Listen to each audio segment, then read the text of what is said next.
I'm making the point that Gavin Newsom is losing this argument. How would I say that? Why would I deduce that? How would I come up with such a thing? Well, listen to the folks on CNN and what they highlighted with this chart. Check this out, ladies and gentlemen. You know, if we just take a look at the baseline numbers here, this is Trump's net approval rating on immigration. It's gone up like a rocket. Did you hear that, Governor Newsom? Did you hear that?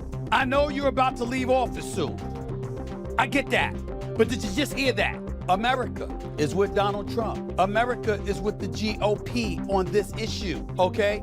He's gaining traction. Stephen A. Smith just dropped a jaw-dropping explanation for why Newsom's California is spinning out of control, and you won't see it coming. While headlines obsess over punishing taxes and big brands abandoning the Golden State, a deeper, uglier problem is quietly shredding the governor's hold on power. The true source of California's chaos may shock you more than expected today. Gavin Newsom's talking about potentially running for the president. Actually, he's not talking about it. He's trying to avoid talking about it, but we all know what he's doing because he has to leave the gubernatorial seat in 2026. The governor's seat is 2026. We know what he wants. You gonna pull it off with the record that took place in California all of these years under your stewardship? It's nice to see him sticking his chest out and going off. You think they don't have clip of how you embraced extreme leftist policies during the whole woke movement and cancel culture and everything else? You think they don't have those clips? You think they didn't see people getting arrested and let out of jail the same day? Stephen A. Smith has identified the first serious force that could badly sabotage Gavin Newsom's rumored presidential aspirations, his hardening woke direction. In Stephen's view, Newsom's full-throated push for progressive policies and culture war causes hasn't just pushed away mainstream voters, it has become a key reason California appears to be unraveling on his watch. From sweeping education changes to vocal backing of divisive social movements, Newsom's record has ignited constant controversy and growing resistance statewide. Online, countless clips now circulate showing the governor promoting these priorities, often in ways critics say elevate ideology above real-world governance. Stephen A. stresses that progressivism itself isn't the problem, but Newsom's execution has fueled a sense of detachment from ordinary Californians facing higher taxes, exploding housing costs, and deteriorating infrastructure. This woke dynamic, Stephen A. cautions, may carry serious consequences, not only for California, but for Newsom's broader national future ambitions as well, moving forward nationally too from here. You think they don't have footage of crime ravaging the streets of Los Angeles or homelessness? You think they don't know about the cost of living and how it's the highest in this republic right now? Let's talk. Let's talk. Stephen A. Smith didn't stop there. He went on to lay out the next wave of reasons California appears to be collapsing under Gavin Newsom's leadership. At the top of the list is the homelessness emergency, now at staggering levels in major cities like Los Angeles and San Francisco. Stephen A. says the streets are flooded with people fighting to survive, while the state's response is widely viewed as slow, ineffective, and buried in red tape.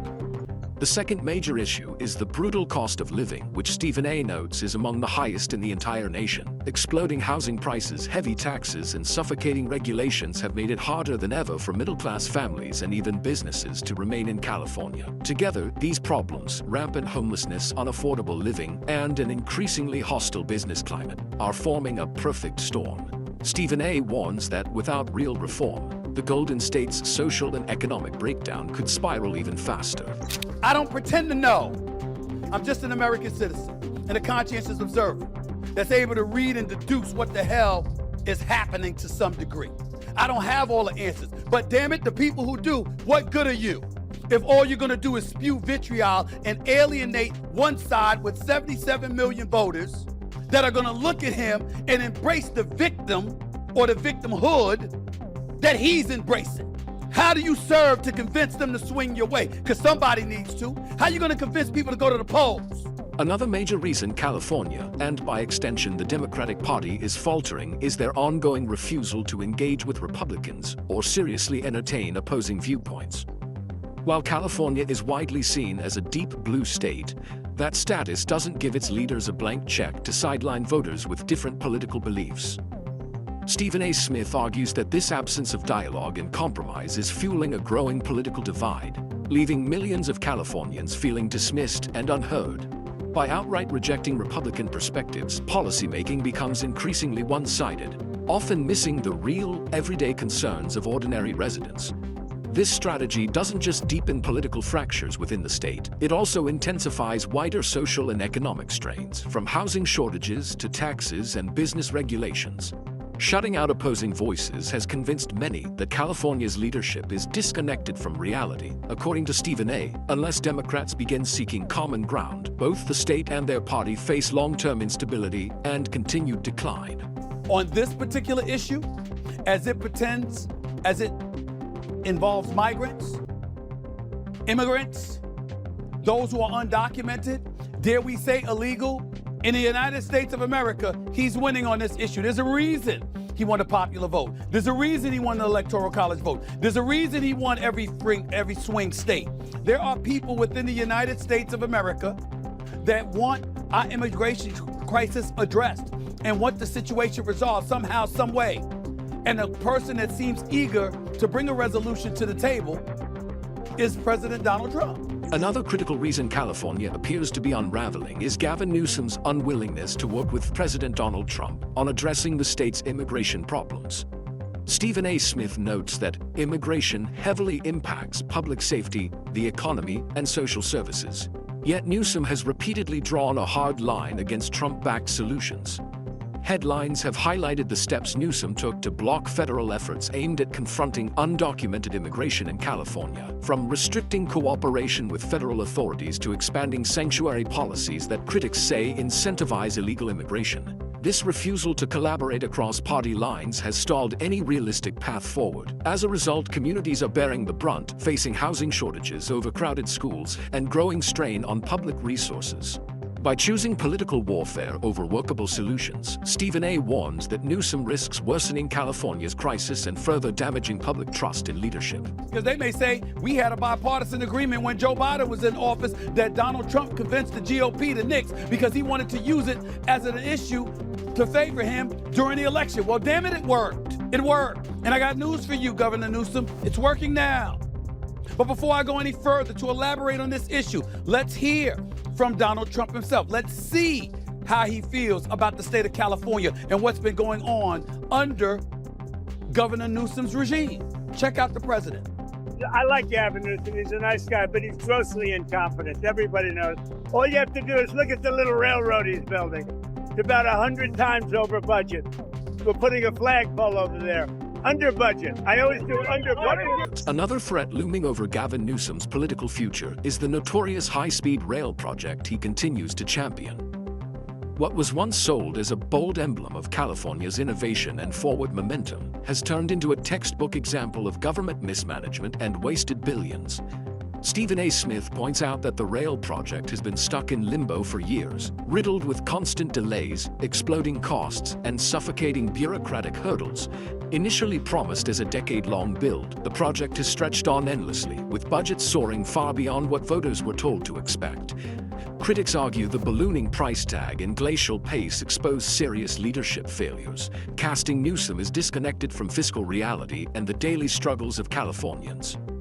From communities left in limbo to taxpayers growing increasingly angry, the rail line has become a symbol of frustration. Stephen A. warns that unless Newsom can rescue the project and rebuild public trust, this debacle could severely damage both his credibility and his long-term political ambitions. Based off of what Donald Trump said, I'm making the point that Gavin Newsom is losing this argument. How would I say that? Why would I deduce that? How would I come up with such a thing? Well, listen to the folks on CNN and what they highlighted with this chart. Check this out, ladies and gentlemen.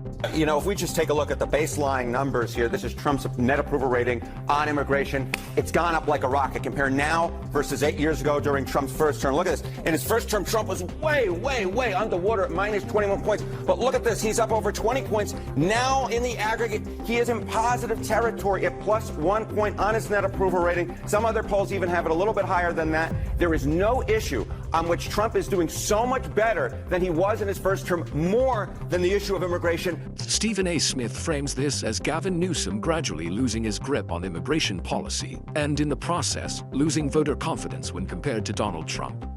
According to Stephen A., While Trump has earned praise from many Americans for his tough, unapologetic stance on border security, Newsom has moved in the opposite direction, actively blocking federal immigration efforts and expanding sanctuary policies that critics say encourage illegal entry. To a growing number of voters, these moves are seen less as leadership and more as obstruction that fuels disorder and drains resources. From packed classrooms to overburdened social services, Newsom's decisions are increasingly viewed as disruptive instead of constructive. Stephen A. warns this perception carries real political danger. As Trump's hardline approach continues to resonate with voters, Newsom risks being labeled ineffective and disconnected, weakening his standing in California and undermining any future presidential ambitions on the national stage. But there is a deep state, which is the bureaucratic class that justifies its existence by making up new rules, and that's my job. It's the vast network of regulators, administrators, inspectors, contract reviewers, project managers, fee assessors, special commissioners, zoning officers, and consultants whose jobs seem to be to make sure nothing ever happens and then charge you for it. Bill Maher joins the chorus of critics explaining why California seems to be falling apart, and his target is one word: bureaucracy. Maher points out that the state is buried under endless layers of red tape, turning even the simplest projects into painfully slow and outrageously costly endeavors. Permits drag on for years. Approvals require navigating a maze of agencies. By the time anything actually gets done, if it ever does, millions of taxpayer dollars have already been swallowed by paperwork alone. Maher argues this bloated system doesn't just waste money, it kills momentum and stifles innovation. Whether tackling housing, infrastructure, or homelessness, promising ideas grind to a halt, while forms pile up and deadlines slip. For everyday Californians, the result is frustration, stagnation, and a growing sense that the system is built to accomplish very little efficiently. In Maher's view, until California cuts through the red tape and enforces accountability, meaningful progress will remain out of reach. Semaphore estimates that if the red tape could be cut on everything that's currently stuck in the renewable queue, the United States would be 80% zero carbon in 7 years. The enemy to clean air isn't just big oil, it's big permitting. It's not that America isn't able to get anything done, it's that we're not allowed to. Of course, there should be consideration of the environment on everything we build, but as so often happens on the left, they seem to have no ability to recognize when they've taken a concept way too far and are in fact hurting their own cause. America's become Gulliver, the giant that got tied down with 1,000 tiny ropes by Lilliputians, the horde of little people who do big damage. Bill Maher delivers a sharp critique of California's government, arguing that the state's progress is being throttled by an avalanche of paperwork. He's quick to clarify that he isn't against rules or oversight. Documentation serves a purpose. The problem, Maher says, arises when bureaucracy grows so extreme that it blocks development rather than facilitating it. Projects that should take months drag on for years, not because of engineering hurdles or funding shortages, but because approvals get trapped in an endless cycle of forms, reviews, and revisions. Maher contends this overregulation has turned California into a place where ambition is punished and efficiency nearly impossible. From housing developments to infrastructure projects, progress stalls while officials shuffle papers. Until California strikes a balance between accountability and action, Maher warns, the state will keep falling behind, frustrating taxpayers and pushing people and businesses to look elsewhere. As Barack Obama once said, one of the biggest lessons he learned as president was there is no such thing as shovel-ready projects. Environmental impact statements used to be a few pages long. Now they're thousands of pages of legalistic nonsense and take an average of 4.5 years to complete, with thousands of bureaucrats filling out millions of paper forms that kill hundreds of forests to answer the question, is this good for the environment? In the end, Stephen A. Smith and Bill Maher land on the same unsettling conclusion. California's troubles are no longer isolated missteps, but clear signs of deeper leadership and structural breakdowns. From woke politics and an unbearable cost of living to homelessness, immigration clashes, and bloated bureaucracy, the state appears locked in a cycle of dysfunction. Gavin Newsom's unwillingness to compromise, work across party lines, or cut through red tape has only fueled public frustration. Projects stall, taxes climb, businesses leave, and everyday Californians are left footing the bill. What makes this especially damaging is that these failures now jeopardize Newsom's national ambitions, putting California under a harsh national spotlight. As Mar warns and Stephen A. underscores, voters are losing patience with ideology that values symbolism over results. Without a serious course correction centered on practicality, accountability, and common sense, California risks continuing its decline, becoming a cautionary tale rather than the model of progress it once claimed to be. And that brings us to the end of today's video. If you enjoyed it, hit the like button and subscribe to the channel for more content like this. Thanks for watching, and I'll see you in the next.